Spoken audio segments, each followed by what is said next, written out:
জীবনে যদি খুব খারাপ সময় আসে, তাহলে নিজের দুঃখ কষ্টগুলোকে এমন ভাবে নিজের মাঝে আড়াল করে রেখো যেন তোমার পাশে গা ঘেঁষে বসে থাকা মানুষটিও বুঝতে না পারে ভিতর থেকে তুমি কতটা ভেঙে গিয়েছো।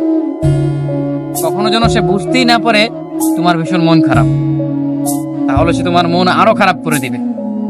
সে যেন বুঝতে না পারে কোন এক অনাকাঙ্ক্ষিত ঝড়ে ঝরে গিয়েছে তোমার জীবন বৃক্ষের সবুজ কয়েকটি পাতা।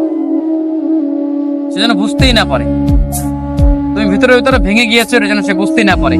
অতঃপর নিজেকে বোঝাও, শক্ত হও। এই সামান্য ঝড়ে ঝরে যেতে নেই, সামান্য আঘাতে ভেঙে পড়তে নেই। মানুষ বড়ই নির্দয়, বড়ই নিষ্ঠুর। ভেঙে যাওয়া মানুষটাকে সে আরো বেশি করে ভেঙে দেয়। তুমি যদি মন খারাপ করে কাউকে কথাগুলো বলো, তবে সে তোমাকে আরো ভীষণ করে ভেঙে দিবে। যদি খুব বেশি কষ্ট হয়, তবে এক